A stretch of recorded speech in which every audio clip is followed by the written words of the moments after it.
Hello everyone. In this video, we are going to discuss about the LCM of root 2 and root 7. So is it really equal to root 14? Or is it that the LCM of root 2 and root 7 does not exist? So what is the concept of LCM? We are going to look into this video and find out, and also find out the answer to the question about the LCM of root 2 and root 7, whether it is root 14 or not. Before we move on to look at the solution of our original question, we will first discuss about what is LCM. LCM is also called lowest common multiple. Now, what is a multiple? A multiple of a number is another number which is obtained by multiplying the number by a natural number. Okay, so suppose I'm asked to find the multiple of 7. So we will multiply 7 by any natural number to obtain one of its multiples. Suppose we multiply 7 by 2, we get 14. So 14 is a multiple of 7.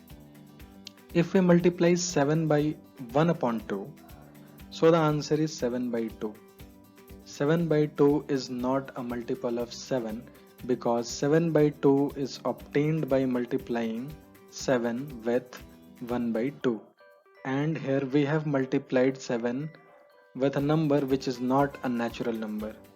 So the concept of multiple is that we have to multiply a number with a natural number only to obtain its multiple.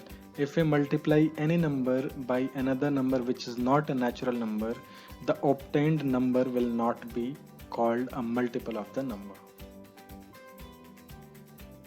Now that we have understood the concept of multiples, let us find the multiples of 5. Here we are multiplying 5 with the possible natural numbers. We know that this list will go on. So the first 3 multiples of 5 are 5, 10 and 15. Okay.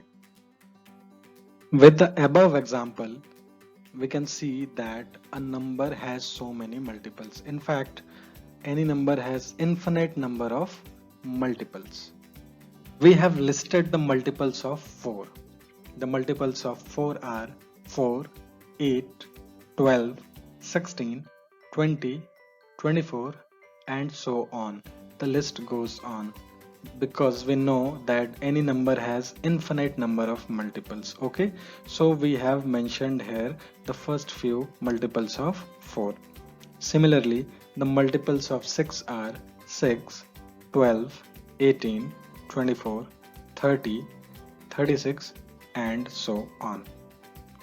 Now the common multiples of 4 and 6 are highlighted in yellow. They are 12, 24, 36 and so on.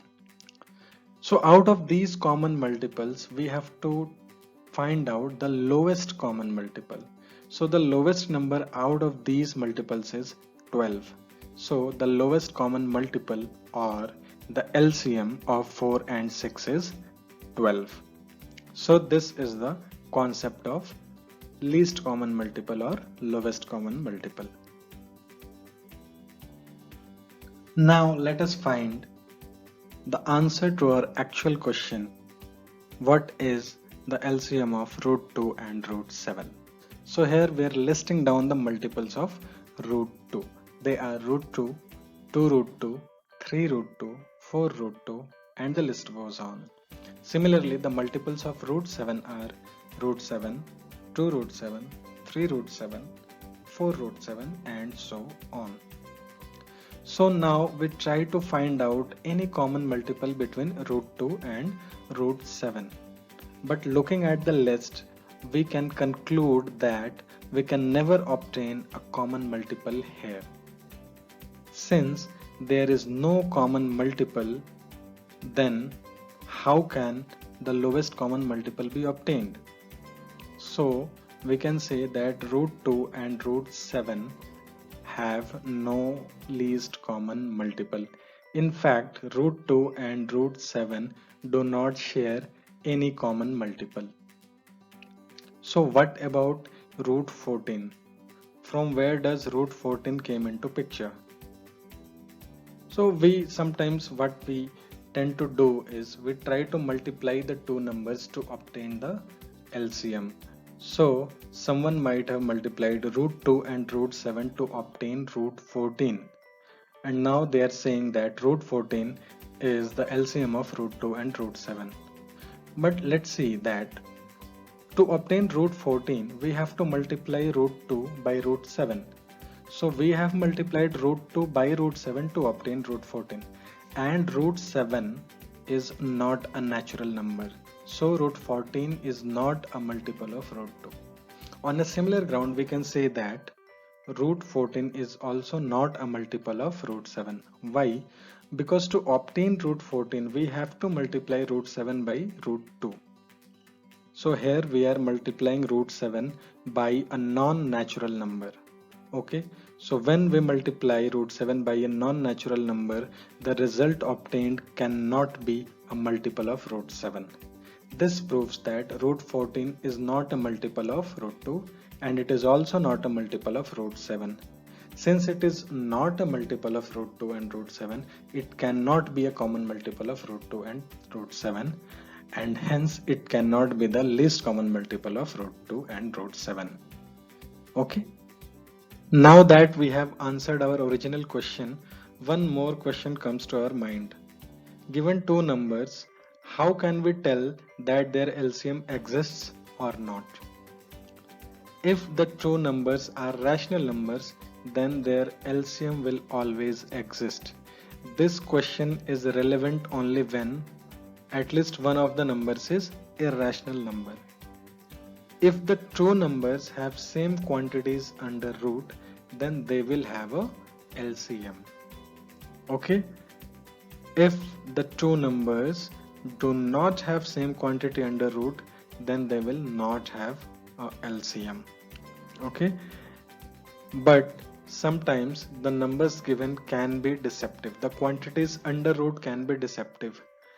Before concluding that the quantities written under root are different, we will try to simplify the quantities written under root. We will try to make the numbers under root to be equal in both the given numbers. If we are able to obtain the same quantities under root, then we will say that both the numbers have a LCM. We will try as far as possible by simplification to make the quantities under root of the two numbers equal. But if we are not able to do so after much simplification, then ultimately we will conclude that they do not have a LCM. For example, 2 root 3 and 7 root 3 will have a LCM because the quantities under root in both the numbers is 3, which is same. But 2 root 5 and 8 root 11 will not have a LCM because the quantities under root in the first number is 5, in the second number is 11, and by any type of simplification we cannot make the quantities under root same. So the two numbers are not going to have a LCM. I hope this video has made the concept of LCM clear to all of you. Thank you very much.